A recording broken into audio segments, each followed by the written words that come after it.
খুব উপদেশটা বানাও, দিন আমি এক নজর পড়ে ফেলাই দিচ্ছি। আমার উপদেশটা লাগবে না, এই দেশটা আমার বাপের, তো সুদ করে আবার আমার উপদেশটা বানাতে চোর একটা আবল তাবল কথাবার্তা বলতে থাকে।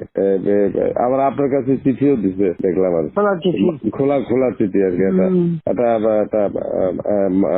খারাপ আর কি, একটা আর কি।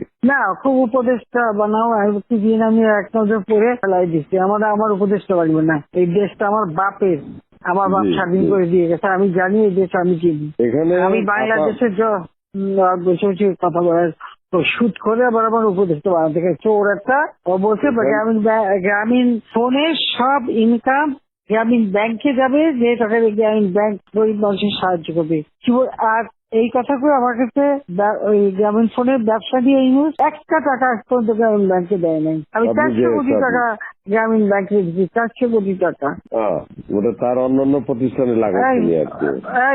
না তখন গ্রামীণ ব্যাংক ফাইলে বক্সে ঢুকাই দিচ্ছে। গ্রামীণ ব্যাংক তখন ওই শেষ হয়ে চলে যাচ্ছিল, ওর বদলতে গ্রামীণ ব্যাংক মাঠে বসে গেছিল। ও তো সব ব্যাংকের সব টাকা তো লুচি খেয়ে গেছে। তখন আমি প্রথমে 100 কোটি, তারপর 200 কোটি, তারপর আবার 100 কোটি, এটা 98 সালে দিচ্ছি, চালু রাখছি। তখন ওই গ্রামীণ ফোনের ব্যবসা ছিল, এই ব্যবসাটার থেকে যে লাভটা হবে সেই টাকাটা চলে যাবে গ্রামীণ ব্যাংকে, রেগুলার গ্রামীণ ব্যাংকে একটা সোশ্যাল ইনকাম থাকবে।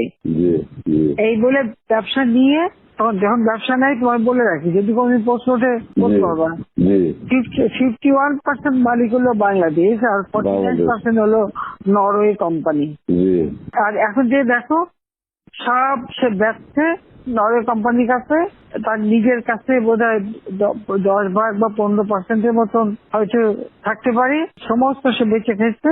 আর একটা টাকা কোনোদিন গ্রামীণ ব্যাংকে এখান থেকে দেয় নাই। আর আমরা সবচেয়ে বেশি ফ্যাসিলিটি তাকে দিচ্ছিলাম, রেলওয়ে, ফাইবার অপটিক ব্যবহার থেকে শুরু করে সবকিছুতে তাকে এক্সট্রা সুযোগ দেওয়া হয়েছিল। ওইভাবেই তো গ্রামীণ ফোনটা তো অন্যদের থেকে সে সবচেয়ে বেশি সুবিধা পাইছে। চোর একটা রক্ত চুষে খাইছে সব। আমি বলছি যে রক্ত শোষা, গরিবের রক্ত শোষা। যে 30% তার হিসাব করলে 30% সুদ হতো। সে যা গ্রামীণ মানুষকে যে লোন দিত, তাতে তার যে কম্পাউন্ড ইন্টারেস্ট যদি আপনি ক্যালকুলেশন করেন, 40-47% হয়ে যেত। দেখে এমন হয়, তাহলে আর লোকের আর কি থাকবে, ও তো গরিব আরো বেশি করে হয়ে যাবে। হিলারি ক্লিন্টনে, তোমরা তো ইতিহাস জানো না, হিলারি ক্লিন্টনে নিয়ে গেছিল যশোরে, তার হাত দিয়ে গ্রামীণ ব্যাংকে ঋণ দেওয়ালো।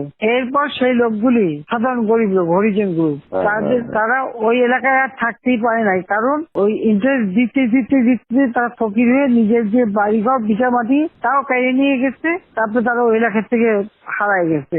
দেন আমি খুঁজছি একজনের পাশে খাগড়াছড়ি, সেখানে যে এসে কাজ করে খায়, আর একজন বোধহয় নীলফামারী নদী আসবে কোথায়, যে এরা ওই পরিবার সদস্য ওই এলাকা থেকেই হারাই গেছে।